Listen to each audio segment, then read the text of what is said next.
આજ રોજ મહાનગરપાલિકાની સ્ટેન્ડિંગ કમિટીની બેઠક યોજાઈ હતી, જેમાં 14 ઠરાવોને કોઈપણ ચર્ચા કર્યા વગર બહાલી આપવામાં આવી હતી.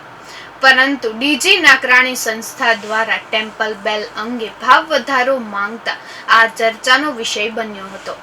મહાનગરપાલિકા દ્વારા સ્ટેન્ડિંગ કમિટીની બેઠક યોજવામાં આવી હતી, જેમાં કોરોના મહામારી વચ્ચે કોઈપણ પ્રશ્ને વધુ ચર્ચા કર્યા વિના તમામ 14 ઠરાવને બહાલી આપવામાં આવી હતી. 2015માં ડીજી નાકરાણી સંસ્થા સાથે ટેમ્પલ બેલ અંગે કરાયેલ કરારમાં ડીઝલ ભથ્થા અંગે કોઈપણ ઉલ્લેખ ન હતો. ત્યારબાદ 2017માં બિલ મૂકવામાં આવેલ, જે ફાઇલ આજે 2020માં સ્ટેન્ડિંગ કમિટીમાં રજૂ થઈ છે અને હવે આ સંસ્થા ડીઝલ અંગે ભાવ વધારો માંગી રહી છે. આ વિષય બેઠકમાં ચર્ચાનો વિષય બનવા પામી હતી. 2015માં જ્યારે ટેન્ડર થયું, 2015માં થયેલું છે. 2015માં ટેન્ડર થયું ત્યારે એરિયા ધ્યાનમાં નહીં લેવામાં આવ્યો હોય કે ભાઈ આટલો એરિયા છે. પછી 2 વર્ષ સુધી લીધું તો છે ને ટેન્ડરમાં તો પૂછી લો, થોડું ક્લિયરિફિકેશન આમાં જરૂરી મન લાગ્યું છે. આવી દરખાસ્તો છે કે આ સુધી આવે આટલા બધા સમયે તો સંસ્થાને કાંઈ નહીં જોવાનું. હું એવું કહું 2015માં આપણે જ્યારે ટેન્ડર કર્યું છે અમારે આ ઉપાસ કરવાનું બધું. આ પૈકીનો જે મુખ્ય મેઇન એજન્સી છે નાકરાણી, પહેલા તો પેટામાં આપણે મેઇન એજન્સી છે એ બરોબર છે, પેટામાં હતું 5 તમે એમાં વધારાના વાહનો મૂક્યા તો એરિયો પહેલા નહીં જોયો હોય. પહેલા નહીં ટેન્ડર કર્યું છે ત્યારે આપણે શરતોને આધીન જ કર્યું છે ને કે ભાવનગર શહેરના 13 વોર્ડ કે ત્યારે 17 હતા, 17 હોય તો 17 વોર્ડ એનો કુલ સાહેબ એરિયા આટલો એને આધીન જ કર્યું છે ને.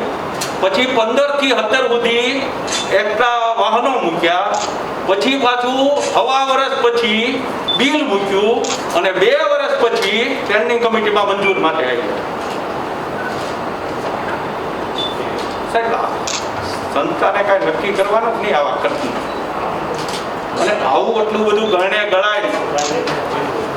મેં ત્યારે જ કીધું હતું પણ આપ નહોતા સાહેબ, અમને કાંઈ વિગતની ખબર નહોતી અને મેં એમ કીધું હતું કે હું આવતી સ્ટેન્ડિંગમાં મિનિટ પાસ થાય ત્યારે હું કહીશ, તમે વિગત આપજો. આમાં એક પણ મુદ્દો મારો ગેરવ્યાજબી નથી, મને નથી લાગતું.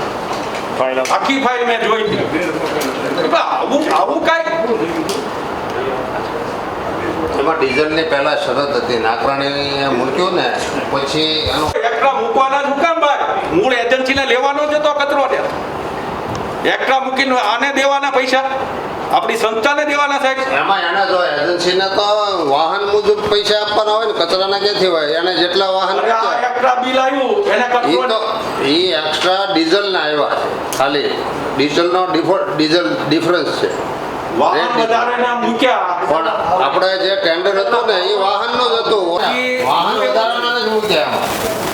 આ રીતનો આવો ખર્ચો આ રીતનું મૂક્યું અહીંયા ફાઇલ આવે ને એ જ મને વ્યાજબી નથી લાગતું. હું તો એમ જ કહું છું ને સ્પોટ 2 વર્ષે 15 મે થી કાંક એપ્રિલ સુધી કામ કર્યું, 1.5 વર્ષ પછી બિલ મૂક્યું અને 2 વર્ષ પછી સ્ટેન્ડિંગ કમિટીમાં આવ્યું. અત્યારે એનું કોણે નક્કી કર્યું હતું ભાઈ આટલા ટાઈમ હાલ્યું, એનું પત્રક બનાવ્યું, એનું મોનિટરિંગ આલો કોણે કર્યું હતું, એને ડીઝલનું પત્રક બનાવ્યું એ કોણ જોવા ગયું હતું? અને આવી શરતો જ હું કામ રાખવાની? હું એમ કહું મારો પહેલો પ્રશ્ન તો એ છે કે આવી શરતો જ હું કામ રાખીએ આપણે ટેન્ડરમાં? સંસ્થાના હિતવાળી શરતો રાખીએ જ નહીં, જેથી આપણે કામ ઓછું રહે, વિભાગને કાંઈ માથાકૂટ નહીં, ચેક કરવાનું નહીં. આવું રાખી ત્યારે પત્રકને આમ તેમ બનાવવાના ને.